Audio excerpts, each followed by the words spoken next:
Spare Me, is already at the top of Amazon's bestseller list on the day of publication. We don't even need to explain what Spare is. We've heard so much about it. But James, this media circus that Harry's been on, I mean, he's been interviewed on pretty much every show but mine. You can come on, Harry, if you'd like. I'll have you on just for some fun. But honestly, the bloke has obviously made a lot of money out of doing this, but how can he ever repair his relationship with his family now? I don't think he can, because when he first came out with all of these revelations, there was a little bit of sympathy for him. That turned to criticism, but now the problem he's got is that is now changing to ridicule. He's the modern-day emperor with no clothes. He dressed himself up in the fine linen of victimhood and paraded for the whole world saying, look at my victimhood, see how hard done I've been. And everyone's pointing out now that your victimhood is so fine, we can't actually see it. You're parading naked, and once people start laughing at you, the show's over. And I think that's the danger he's got. He's getting to that point now where people are just openly ridiculing him. You can't come back from that. Well, I have to say, some of the writing in the book is like so corny, so cringe, cheesy. So when cringe. he described losing his virginity, you look it up if you want to see it, but I wouldn't recommend you do it. But you just read some of this stuff, and we've seen a lot of it in the last couple of days, and you go, my God, man, why are you even saying this? Yeah, I think the eternal question right now is what happened to Harry? He used to be this fighting in Afghanistan, the lad of the princes, you know, the partying type, the ladies' man, etc. and so on.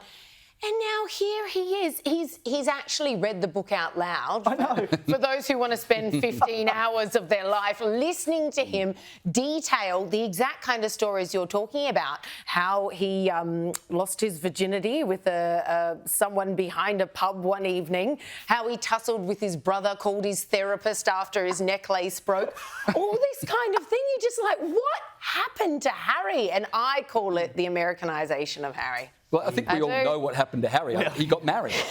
But we can't absolve him of responsibility for that. I think increasingly it's becoming obvious that he's doing this because he wants to do it. Exactly. And even if he was led up the garden path, you can at some point say, no, I don't want to do that anymore. Now, rental prices have fallen in every city except Sydney and Melbourne, according to the latest data. Liz, what's going on here? Look, it happened in Adelaide for a while. The rent was going up where everywhere else was going down.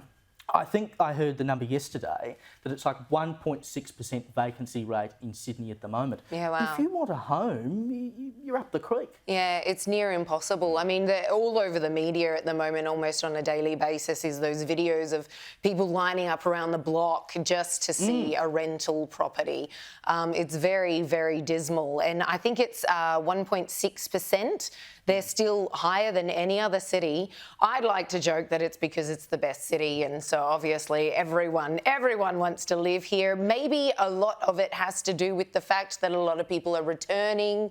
Post-pandemic era, everyone's kind of returning back to where they came from. Many people, as we know, left the major cities.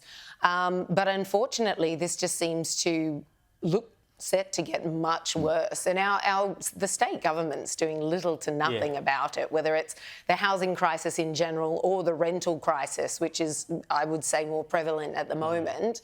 They just seem to be sitting on their hands and watching it unfold. Well, this is the thing. It doesn't seem like anyone wants to have the discussion about what Australia is going to look like in 20 years. And I mean, we're meant to hit 30 million people, I think, in the next decade. Yeah. Where do we put all of these people? Well, the point is we're hitting 30 million people in the next decade, but not because of natural birth growth, but because of importing more labour. And so at a time when we've got a massive rental shortage, there's no plan to fix that, but there's a plan to bring in more people. So, you know, maybe a referendum not on the voice but on immigration might be a good idea, and ask people what they think about it, because most people want to live in Sydney or Melbourne, and that's where the problem is. It's a big discussion, but unfortunately these days we don't have big political discussions. We only have sugar hits. That's why we have the late debate. That's right. We will get into all of those topics.